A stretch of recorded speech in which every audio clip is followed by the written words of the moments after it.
Hi everyone, welcome back to my new video. എനിക്ക് തോന്നുന്നു 2024 എൻ്റെ ഫസ്റ്റ് വീഡിയോ ആണ് ഇതെന്ന്. ബിക്കോസ് ഭയങ്കര തിരക്കായിരുന്നു. ഇപ്പോൾ കഴിഞ്ഞ 2-3 ദിവസമൊക്കെ ആയിട്ട് പനിയായിട്ടൊക്കെ കിടപ്പിലായിരുന്നു. പുതിയ ഈ ഒരു സമയത്ത് എല്ലാവർക്കും പനിയൊക്കെ വരുന്നുണ്ടായിരുന്നു.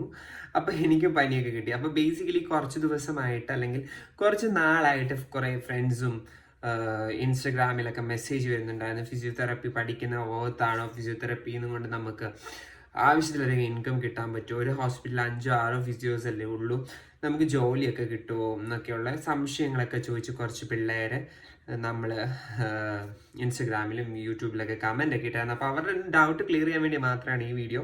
സോ അങ്ങനെ ഇൻട്രസ്റ്റിംഗ് ആയിട്ടുള്ളവർ മാത്രം ഈ വീഡിയോ കണ്ടാൽ മതി, അല്ലാത്തവരെല്ലാവരും സ്കിപ്പ് ചെയ്ത് വെക്കോളും. അപ്പം ഫസ്റ്റ് ഓഫ് ഓൾ 4.5 year കോഴ്സാണ് BPT എന്ന് പറയുന്നത്, ബാച്ചിലർ ഓഫ് ഫിസിയോതെറപ്പി. അത് കംപ്ലീറ്റ് ചെയ്തു.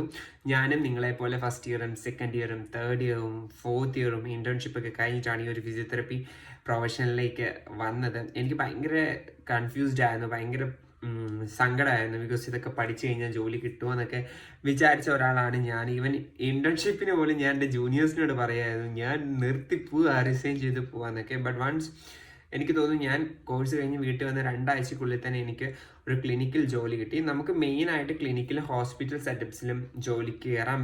ബേസിക്കലി ക്ലിനിക്കൽ ജോലി ചെയ്യുന്നതായിരിക്കും എപ്പോഴും നല്ലത്. ബിക്കോസ് നമുക്ക് അത്യാവശ്യം ലീവ് ഒക്കെ എടുക്കാം, കുറച്ചും കൂടെ ഫ്രീഡം ഉണ്ട്. ആൻഡ് ദർ ഇസ് നോ കരാർ, അതായത് ഇത്ര വർഷം നിങ്ങൾ അവിടെ വർക്ക് ചെയ്യണം, അങ്ങനെ ഒരു കരാറൊന്നും ശരിക്കും പറഞ്ഞാൽ ക്ലിനിക്സിലില്ല. എൻ്റെ ക്ലിനിക്കിലില്ല, ബാക്കിയുള്ള ക്ലിനിക്സിൽ എനിക്കറിയില്ല. ഇപ്പം ഞാൻ നാട്ടിലാണ് വർക്ക് ചെയ്യുന്നത്.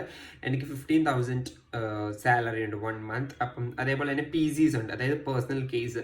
എനിക്കിപ്പോൾ 5 പേഴ്സണൽ കേസ് ഉണ്ട് സ്വന്തമായിട്ട് റെഗുലറായിട്ട്. അപ്പം നമുക്കത് 500 to 800 ആണ് ഞാൻ ചാർജ് ചെയ്യുന്നത്. എങ്ങനെ പോയാലും ഒരു 1 month മിനിമം ഉണ്ടായിരിക്കും.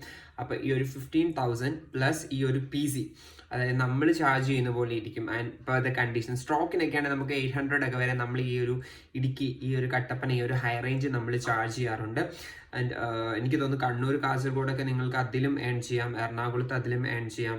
ഇതിലും കൂടുതൽ എറണാകുളത്തൊക്കെ എൻ്റെ ഫ്രണ്ട്സ് ഉണ്ട്, അവരൊക്കെ ഇതിലും കൂടുതൽ PCക്ക് എമൗണ്ട് ചാർജ് ചെയ്യുന്നവരുണ്ട്. എനിക്കറിയാം ഈവൻ 1000 വരെ ചാർജ് ചെയ്യുന്നുണ്ട്, ഡിപ്പെൻഡിങ് അപ്പോൺ അവർ എക്സ്പീരിയൻസ് ആൻഡ് സ്കിൽസ്. ഓ നമുക്കറിയാം നാട്ടിൽ നിൽക്കുന്നതിന് വർത്താണ് ഇപ്പോൾ, കാരണം 15,000 പിന്നെ ഈ പറയുന്ന PC ഒക്കെ എങ്ങനെ പോയി കഴിഞ്ഞാലും 1 month ഒരു 30-40K പ്ലസ് നമുക്ക് ഏൺ ചെയ്യാൻ പറ്റുന്നുണ്ട്. പിന്നെ പ്രത്യേകിച്ച് ഈ ഹൈ റേഞ്ചിൽ ഇവിടെ ഫിസിയോസ് കുറവായതുകൊണ്ട് ചിലപ്പം എനിക്ക് അത്ര ഒരു ഹാപ്പി ആയിട്ട് തോന്നുന്നതെന്ന് എനിക്ക് തോന്നുന്നു. ചിലപ്പോൾ ഇനി നിങ്ങളുടെ അടുത്ത് കുറേ ഫിസിയോസ് ഉള്ളതുകൊണ്ട് ഇതേപോലെ ആണോ എന്ന് എനിക്കറിയില്ല.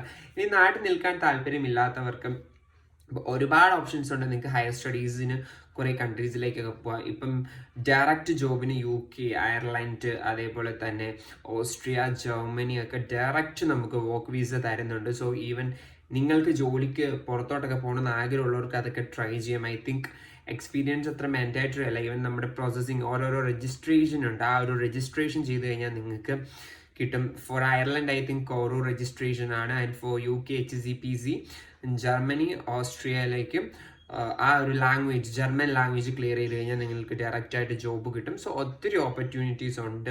സോ ഇതിങ്ങനെ പഠിച്ചുകൊണ്ട് വിഷമിച്ചൊന്നും ഇരിക്കേണ്ട. അതേപോലെ തന്നെ നിങ്ങൾക്ക് ജോലി കിട്ടുമെന്നൊക്കെ ഇഷ്ടംപോലെ വേക്കൻസീസ് ഉണ്ട് ക്ലിനിക്സിലൊക്കെ. So you can work earn well. Especially PCs കൂടുതൽ എടുക്കാൻ ശ്രമിക്കുക. പിന്നെ നമുക്ക് ടൈം ഒന്നിനുണ്ടാകത്തില്ല. ഇപ്പം PCs എനിക്കിങ്ങനെ എടുത്തെടുത്ത് എനിക്ക് സ്ട്രെസ് ഡിസോർഡർ ഒക്കെ വന്നായിരുന്നു.